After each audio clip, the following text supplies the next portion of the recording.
The Matrix theory. Neo never truly left the Matrix. According to this theory, Neo was never really free from the Matrix, even after he supposedly woke up. There are hints throughout the series. For example, Neo uses powers in the real world, like stopping Sentinels with his mind, which shouldn't be possible outside the simulation. The theory suggests that the machines created a second, deeper layer of the Matrix, a simulation within a simulation, to control those who think they've escaped. Neo's sudden visions, unexplained upgrades, and his link to the Source all point to him still being trapped. Even Morpheus's unshakable belief in the One might be part of the program's design. Zion itself could be another illusion. The architect's cryptic words about past reboots and cycles support this theory, implying that Neo's rebellion is just another form of control created by the machines. Pixar's shared universe theory. This fan theory suggests that all Pixar movies are connected and take place along a single timeline. It starts with Brave, where magic first appears through the witch and her ability to shapeshift. This magic causes animals and objects to evolve,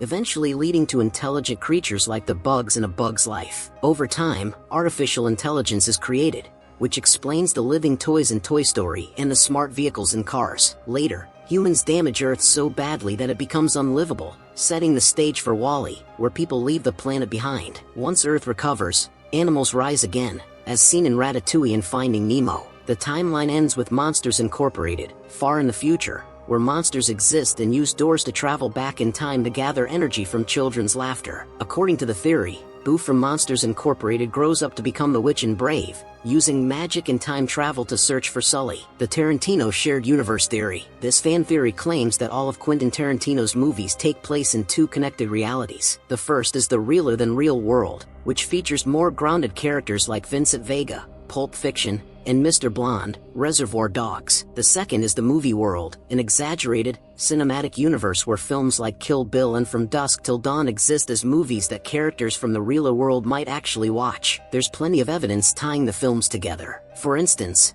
Mr. Blonde, Vic Vega, is the brother of Vincent Vega. Fictional brands like Red Apple cigarettes and Big Kahuna Burger appear in multiple movies. Characters like Sheriff McGraw show up across different titles, further connecting the universes. This theory also helps explain the over-the-top violence and stylized storytelling, especially in the movie world films. While Tarantino's timeline jumps around, everything is linked through shared surnames, fictional products, bloodlines, and countless Easter eggs. Harry Potter theory. Magic as a metaphor for mental illness. This theory suggests that the entire wizarding world exists only in Harry's mind, a fantasy created to cope with trauma. Harry lives a life of neglect and abuse in a cupboard under the stairs, until he suddenly enters a magical world where he's powerful, loved, and important. According to the theory, this shift represents a psychological escape rather than a real one. Each key character symbolizes a part of Harry's inner world. Dumbledore represents his wisdom and guidance. Voldemort embodies his darkest fears and inner rage. Hermione reflects logic and rational thinking.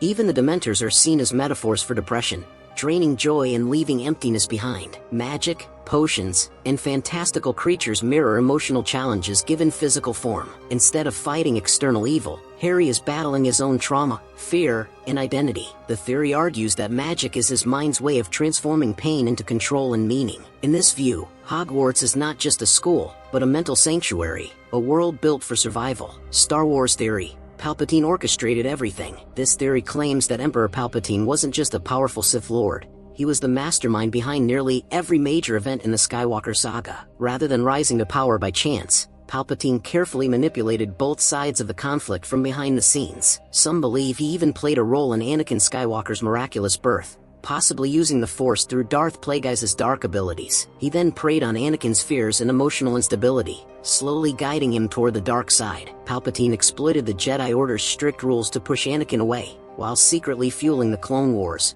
controlling both the Republic's clone army and the Separatist droid forces. His hand was also in politics. He helped engineer the crisis on Naboo that led to Padme Amidala's rise and his own emergence as Chancellor. Even events that seemed spontaneous, like the destruction of the Jedi Temple or his disfigurement during the fight with Mace Windu, fit perfectly into his plan. That scarred face won him sympathy and gave him the public support he needed to dismantle the Jedi and declare himself Emperor. According to the theory, Palpatine didn't just react to events, he created them. His brilliance lay in playing the long game, pulling strings for decades to ensure his absolute control over the galaxy. Disney theory. The Frozen and Tangled connection. This fan theory suggests that Frozen and Tangled exist in the same universe, and that their royal families are connected by blood or diplomacy. The most obvious clue is the cameo of Rapunzel and Flynn Rider at Elsa's coronation in Frozen. Far from being a simple Easter egg, their appearance hints at a real relationship between the kingdoms of Arendelle, Frozen, and Corona. Tangled, a popular extension of the theory, proposes that Anna and Elsa's parents were actually traveling to Rapunzel and Flynn's wedding when their ship tragically sank. This would explain the mysterious voyage that cost them their lives. The timeline supports this idea. Tangled was released 3 years before Frozen, matching the film's in-story gap after the shipwreck. Some even tie this into a larger Disney universe, suggesting the sunken ship seen in The Little Mermaid is the same one the Arendelle royals sailed on. With the settings of Norway, Arendelle, Germany, Corona, and Denmark, Ariel's world, all nearby, it's not far-fetched geographically. Altogether, this theory imagines a shared Disney world, where royal families cross paths, destinies intertwine, and small details hint at a deeper, magical connection between their stories. Inception theory. Cobb never woke up. This theory suggests that the entire film, especially the ending, takes place within Cobb's subconscious, and that he never truly escapes the dream world. The most famous clue is the spinning top in the final scene. It wobbles slightly but never clearly falls, leaving viewers unsure whether Cobb is still dreaming. Throughout the film, hints of dream logic appear: impossible architecture, shifting environments, and distorted time. Cobb's deep guilt over Mal's death constantly clouds his perception. Her presence blurs the line between memory and reality,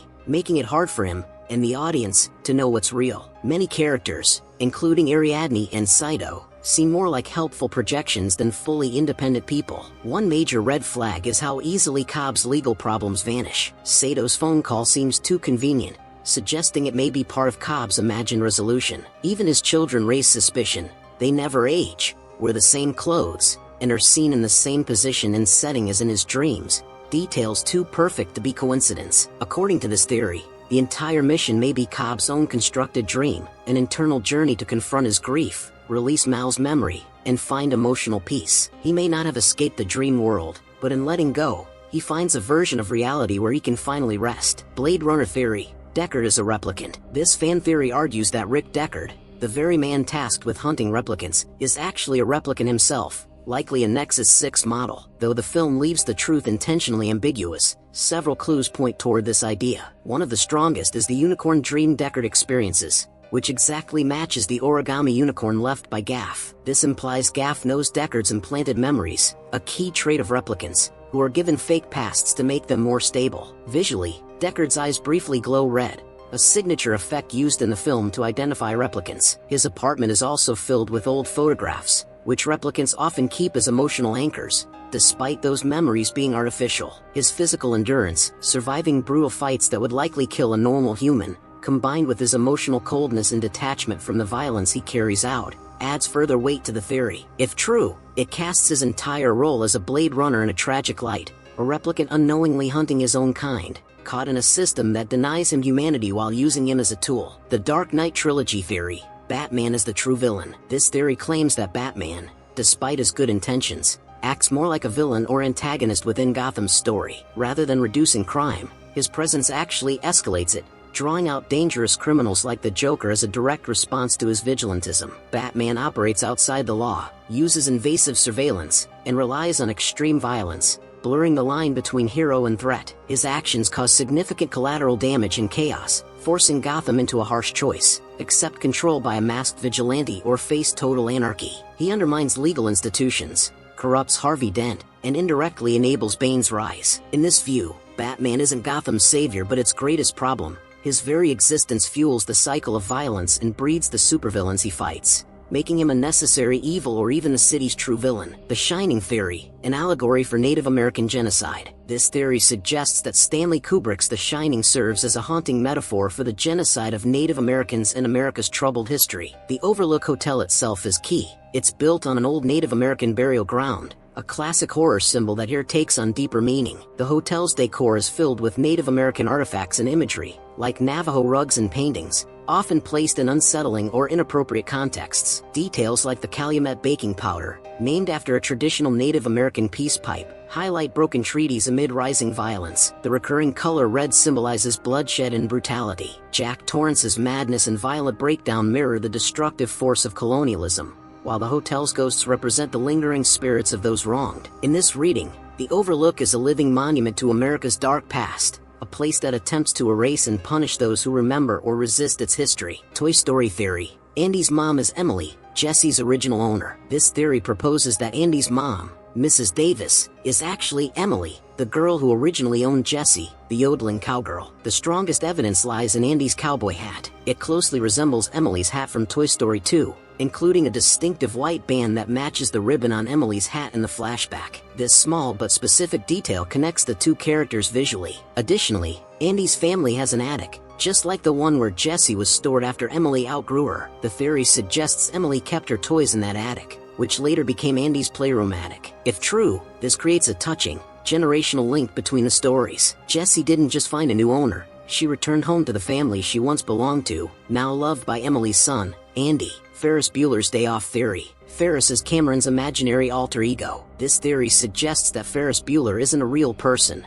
but instead a vivid creation of Cameron Fry's imagination. The whole day off is actually Cameron's mental escape, with Ferris embodying the rebellious, confident side Cameron wishes he had. Ferris does everything Cameron secretly wants to, skipping school, breaking rules, and living carefree, while mostly interacting with Cameron and Sloane, rarely engaging with others. When trouble arises, it's Cameron who panics and suffers the consequences, while Ferris remains cool, charming, and lucky, traits Cameron clearly lacks. Even the dramatic showdown with Cameron's father is driven by Ferris's influence, pushing Cameron towards standing up for himself. Viewed this way, the film becomes more than a teen comedy. It's a psychological journey showcasing Cameron's growth and self-discovery through the creation of his idealized alter ego. Ferris. Fight Club theory. Tyler Durden is the narrator's imaginary alter ego. This theory argues that Tyler Durden isn't a real person but a creation of the narrator's dissociative identity disorder. The narrator's insomnia and mental strain trigger hallucinations, and Tyler only appears during his most vulnerable moments. Importantly, no one else ever sees Tyler and the narrator together. When one is present, the other seems invisible to others. The narrator experiences confusion and memory gaps, unknowingly carrying out Tyler's actions. Events like the apartment explosion and Project Mayhem's activities affect only the narrator, highlighting Tyler's illusory nature. The film's twist reveals that Tyler is simply another personality of the narrator, reframing Fight Club as a psychological battle within one man's mind against his destructive alter ego. Ghostbusters theory. The ghosts aren't evil, just misunderstood. This theory suggests that most ghosts the Ghostbusters encounter aren't truly malevolent but are confused, misplaced, or simply behaving naturally for spirits. For example, the library ghost only becomes aggressive after being startled by Peter Venkman, and Slimer acts more like a mischievous, food-loving troublemaker than a villain. The major threat, Gozer and its followers, is a separate, ancient evil, distinct from the everyday ghosts. The Ghostbusters' immediate use of traps and containment may actually escalate conflicts by treating natural ghostly behavior as hostile. Rather than battling pure evil, they're often just imprisoning confused or misunderstood spirits, offering a more complex and less heroic view of their role. Willy Wonka theory. The candy maker is a calculating serial killer. This theory suggests that Willy Wonka isn't just eccentric, he's a methodical serial killer using his factory tour to eliminate disobedient children. Each kid's downfall matches their particular flaw. Augustus Gloop is sucked into a pipe, Violet Beauregard inflates, Veruca Salt falls down a chute, and Mike TV shrinks. Each accident feels like a deliberate punishment. The Oompa Loompas instantly ready songs hint at rehearsed, pre-planned judgments. Wonka's cold, unbothered attitude and the factory's dangerous design imply he orchestrates these events intentionally. None of the children's fates are fully explained, and only Charlie, the humble and well-behaved boy, emerges unscathed. This theory casts Wonka as a dark arbiter, using the tour as a twisted trial and execution chamber disguised as a magical adventure. Mind-blowing, right? These are just a few of the incredible theories out there. Did we miss your favorite, or did one of these change your view? Let us know in the comments.